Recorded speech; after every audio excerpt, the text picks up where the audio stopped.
Foreign Minister will meet U.S. Secretary of State John Kerry on Sunday in Paris for further talks on the Ukrainian crisis. Sergei Lavrov earlier revealed that Kerry believes neo-Nazi group the Right Sector is on the verge of becoming a real political movement in Ukraine. The group has recently been condemned by Brussels, with the timing of the criticism causing some confusion, as RT's Polly Boyko reports.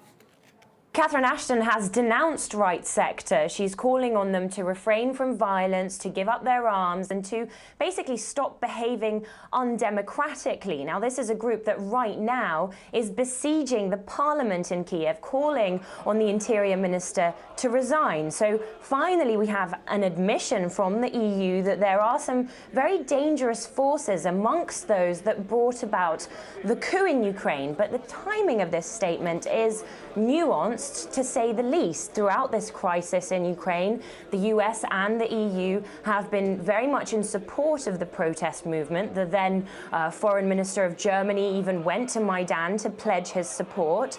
That's despite the fact that Russia has repeatedly called on its Western partners to reassess the situation, to take a look at who it is they're supporting.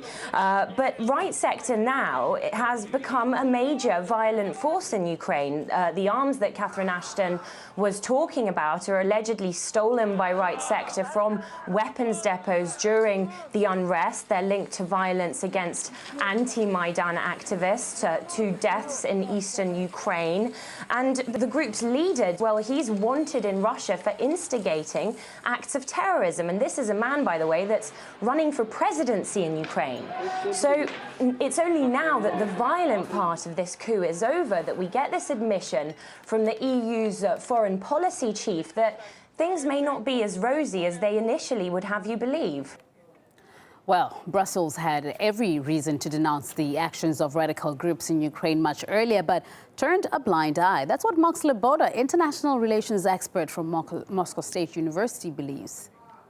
For the last several months, the Western governments and the Western press have been engaged in a policy of putting their hands over their eyes and ears in a game of see no evil, hear no evil, and speak no evil, going so far as to declare that the ultranationalist forces either don't exist or trying to present them as a fringe element that had no real impact or effects on the events of the Euromaidan riots and putsch. As of right now, actually, the Right Sector has pretty much refrained from violence outside of the Rada, whereas a couple months ago they were tossing Molotov cocktails and shooting policemen dead in the streets. But right now, they are seen as no longer useful and as embarrassing to the putsch that has taken power, serving only to delegitimize them even further. So the EU would very much like to see them go quietly away. And if they will not go quietly away, I think the EU will back this putsch regime in using force to send them away.